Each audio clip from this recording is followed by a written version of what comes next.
Hi guys. So నన్ను చాలా మంది అయితే అడిగారనమాట, అక్క ఇంటర్వ్యూ రౌండ్స్ ఎన్ని ఉంటాయి, నువ్వు ఇంటర్వ్యూ రౌండ్స్ ఎన్ని ఇచ్చావు అని చెప్పేసి. సో నేనైతే విప్రో కంపెనీకి కంటెంట్ మోడరేషన్ రోల్కి ఎక్స్పీరియన్స్డ్గా ఇంటర్వ్యూ ఇచ్చాను. సో నాకైతే ఇంటర్వ్యూ రౌండ్స్ 3 జరిగాయి. ఫస్ట్ వచ్చేసి హెచ్ఆర్ రౌండ్, సెకండ్ వచ్చేసి ఆప్స్ రౌండ్, థర్డ్ వచ్చేసి అసెస్మెంట్ అన్నమాట. సో ప్రతి ప్రాసెస్కి ఇదే ఇంటర్వ్యూ రౌండ్స్ ఉంటాయని చెప్పలేము. ఇట్ డిఫర్స్ అనమాట, ప్రాసెస్ టు ప్రాసెస్ డిఫరెంట్. ప్రాసెస్కి అసెస్మెంట్ ఉండదు, కొన్నిటికి అసెస్మెంట్ ఉంటుంది. But mostly voice and non వాయిస్లో అయితే పక్కా అసెస్మెంట్ అయితే ఉంటుంది. సో నేనైతే కన్సల్టెన్సీ త్రూ వెళ్ళానమాట. కన్సల్టెన్సీలో వచ్చేసి ఫస్ట్ డే రోజు 2 రౌండ్స్ ఆఫ్ ఇంటర్వ్యూ కంప్లీట్ అయింది, like HR and ops round. Then second day రోజు అసెస్మెంట్కి రమ్మన్నారనమాట. సో థర్డ్ రౌండ్ అసెస్మెంట్ ఉండే మాకు. And you know what guys, నేను 3 టైమ్స్ ఇంటర్వ్యూ ఇచ్చాను అనమాట.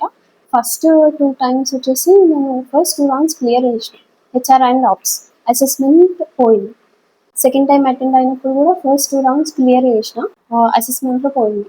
ఫైనల్లీ థర్డ్ టైం కంప్లీట్గా అన్ని రౌండ్స్ క్లియర్ చేసిన. సో నాకేమనిపించిందంటే అసెస్మెంట్ అనేది అవసరమా అనేసి అనిపించింది నిజంగా. ఎందుకంటే ఫేస్ టు ఫేస్ రౌండ్స్ని నేను క్లియర్ చేయగలుగుతున్నాను, బట్ అసెస్మెంట్ దగ్గరికి వచ్చేసరికి పోతుంది. ఒకవేళ కనుక నువ్వు అసెస్మెంట్లో పోయింది అనుకో, ఫస్ట్ 2 రౌండ్స్ కష్టపడి డే అంతా కన్సల్టెన్సీలో ఉండి నైట్ వరకు ఉండి ఇంటర్వ్యూ ఇచ్చినా వేస్ట్ అయిపోతుంది. ఎందుకంటే final round is also important. ఈ 2 రౌండ్స్ క్లియర్ చేసావు కదా, ఇంకా ఫైనల్ రౌండ్లో చెల్తా అనుకుంటే కాదు.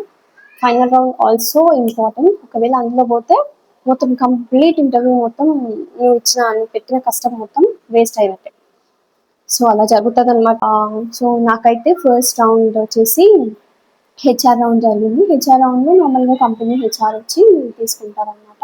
హెచ్ఆర్ రౌండ్లో వాళ్ళు నార్మల్గా బేసిక్ క్వశ్చన్స్ అడుగుతారు, like your introduction is mandatory, అది కంపల్సరీ అడుగుతారు, అది గట్టిగా ప్రిపేర్ అవ్వాల్సి వస్తుంది.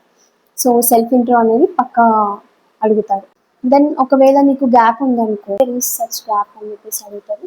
సో నువ్వు ఒకవేళ ఫస్ట్ కంపెనీ నుండి సెకండ్ కంపెనీకి కొంచెం గ్యాప్ తీసుకున్నావు అనుకో, ఎందుకు ఆ గ్యాప్ వచ్చింది అనేసి పక్కా అడుగుతారు.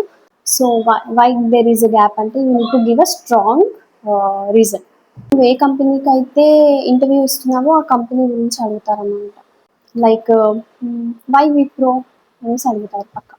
So why Wipro, what do you know about Wipro company అని చెప్పేసి పక్క అడుగుతారు.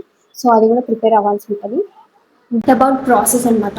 నువ్వు ఏదైతే ప్రాసెస్కి ఇంటర్వ్యూ ఇస్తున్నావో ఆ ప్రాసెస్ గురించి అడుగుతారు. లైక్ ఇఫ్ కంటెంట్ మోడరేషన్ అంటే what do you know about content moderation, అట్లా.